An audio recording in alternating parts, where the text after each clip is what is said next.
এই যে ভাই রাস্তাঘাটে দেখে চলতে পারেন না, জিনিসটা তো দিন নষ্ট কিরে। দুষ্ট আমার একা না, আপনিও তো ধাক্কা লাগছে। আমি দিক দিয়ে যাচ্ছি, আপনি দিকে চলাফেরা করবেন না ভাই। রাস্তাঘাটে দেখে শুনে শুনেন, ঠিক আছে? আচ্ছা ভাই। এই যে ভাই, আপনি একটু এদিকে আসেন তো। জি ভাই বলেন। আচ্ছা ভাই, আপনি যে লোকটার লোকে ধাক্কা লাগলেন, এটা তো আপনি স্বাভাবিক ভাবে নিচ্ছেন। জিনিসটা তো ভাই স্বাভাবিক নেওয়া ঠিক হয়েছে না ভাই। কেন ভাই? কারণ এরকম কিছু চক্র আছে যারা আপনার মতো লোকের লোকে ধাক্কা লাগিয়া সব হাতিয়ে নিতে পারে। আপনি তো ভাই এই জিনিসটা বুঝেন নাই। এরকম ভাবে কারোর সাথে ধাক্কা লাগলে এরকম নর্মাল ভাবে মানে মাইনে নেন না, ঠিক আছে? আর আসলে তো আপনি এদিকে কোথায় যেতেছিলেন?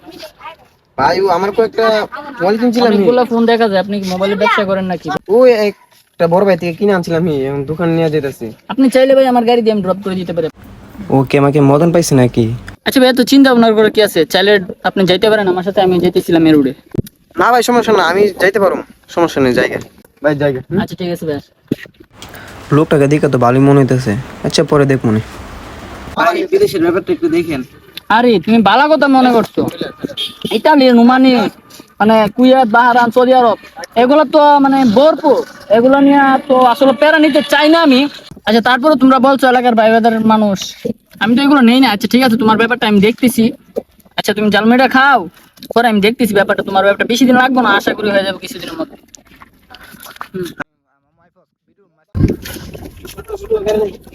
জালমেটা কিন্তু সেই ভাই লইন আমার বিদেশের ব্যাপারে টাকাটা। আরে এই টাকাগুলো তো আসলে আমি নিতে চাই না, এলাকার ভাই বাজার মানুষ। আচ্ছা একটা কাজ করি, তুমি টাকাগুলো রাখো তো, এগুলো আমি ধরি না। এগুলো তো আমার না, মানুষের দিতে হবে। আচ্ছা ঠিক আছে, তোমার আগামী মাসের 10 তারিখের মধ্যে ফ্লাইট ইতালি ফ্লাইট যেতে পারে, ঠিক আছে? ঠিক আছে, আমি যাই দিলে। ঠিক আছে। এতগুলো টাকা ভাই যে কি করে? আমার যে বিজনেস, এত বিজনেস, ইতালি বিজনেস, এই দোকানপাট, এগুলো তো আমি একা সামলাতে পারতেছি না, বুঝছো? এগুলোর জন্য কিন্তু বডিগার্ড রাখা দরকার। অবশ্যই তুমি দরকার। একটা এলাকার মধ্যে ভালো একটা ছেলে দেখে খোঁজ করে আমাকে দিও তো। আচ্ছা ওই রে ভাই বসে রেখেছে, চল। চলো। এর মধ্যে বুঝছো? আসসালামু আলাইকুম। ওয়ালাইকুম সালাম। কি খবর ভাই তোমাদের? আলহামদুলিল্লাহ।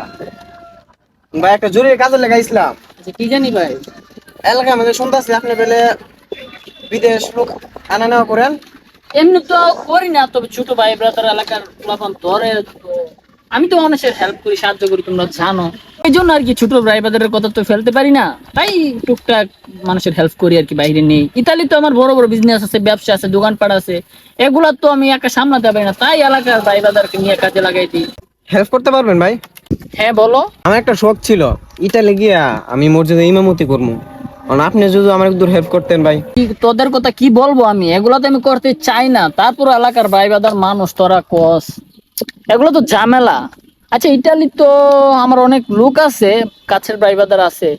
তুমি ইতালি গিয়ে কি চাকরি করতে চাও? আপনার তো বললাম ওই আমার একটা শখ, ইটালি যে আমি একটু ইমামতি করবো মসজিদে, মানুষের নামাজ টামাজ পড়ামু, দিনের পথে দাওয়াত টাওয়াত দিমু।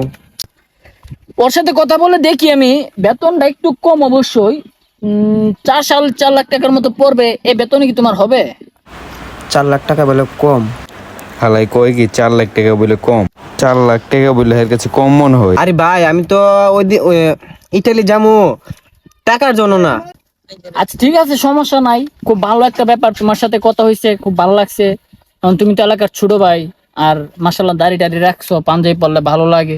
তুমি হুজুর মানুষ, তোমার কথা তো একটু আমার ভাবতে হই, এলাকার মানুষ। আচ্ছা ঠিক আছে, ইতালি গেলে তো অনেক টাকা পয়সা লাগে, তো আমি তো তোমার কাছ থেকে বেশি নিতে পারতেছি না। আর তুমি একটা কাজ করো, আমার সাথে যে থাকে ওর কাছে কিছু নাস্তা পানি করার জন্য 10 লাখ টাকা দিয়ে দিও। তো তোমার একটা ব্যবস্থা ইতালি ইনশাল্লাহ হয়ে যাবে আগামী মাসের মধ্যে। তুমি পাসপোর্ট টাসপোর্ট সব জমা দিয়ে দিও, আগামী মাসে 10-15 তারিখে তোমার এটা ইনশাল্লাহ হয়ে যাবে। যাও। আচ্ছা ভাই সমস্যা নাই, ধন্যবাদ। আমার স্বপ্নটা পূরণ হয়ে যাবে ভাই, আসি। হ্যাঁ, আসসালামু আলাইকুম। ভালোই হলো ভাই, এটা যে যা হুজুর আপনার থাকে না, আমি যাই। আচ্ছা দেবেন কে জানবো। গ্রামে অত একটা ভালো লোক থাকতাম না, অন্য দেশে ফিরে রয়েছি। সবাই বিদেশ যাইতেছে, না আমার একটা কিছু করুন লাগবো।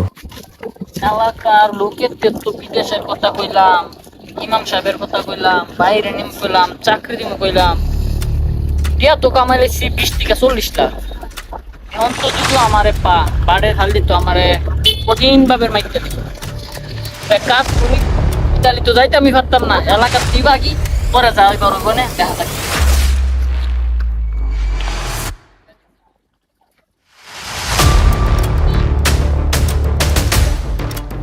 কামনা করলে কি এলাকার ভাই বেলে কি কামনা করলো টাকাটা নিল বুঝ নাই এক সপ্তাহ দিবে আরে এনে দিতে না আরে ওই দিন জানো তোর লেজানে গেছিলাম বড় ভাই দেরে ও কই কই কই দেরি না তো।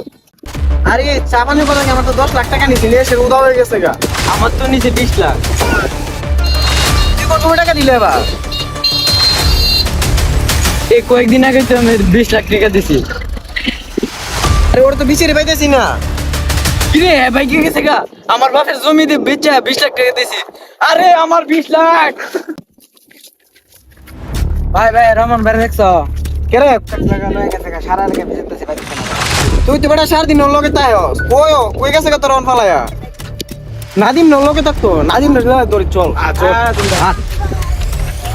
বেটা চাক দা আমার 20 লাখ শেষ। ওই দিন নাদিম নাদিম দাঁড়া দাঁড়া দাঁড়া দাঁড়া এ নাদিম শুন শুন শুন শুন কিরে তোর লগে দেনে তোর বড় ভাই আছেন কই কই কেরে তোর লগে তো 4 দিন তাহে কই তোর বড় ভাই আমি কেমনে কমু কই? আমিও তো বিচাতাছি কানার মতো বেটা। কি গো আরে বেটা কই আমিও তো অন্যের মতো বিচাতাছি কই। না 10 লাখ টাকা পালাইছে আই কি কর? আমার 20 লাখ ধন কেন দিব? তোর তে ধরে নিতে 10 লাখ আমার তে নিতে 20 লাখ কিন্তু কার কাছে কমু? আমাদের সমাজে এরকম অনেক বাটপার রয়েছে, তাদের হাত থেকে সবাই সাবধান থাকিবেন।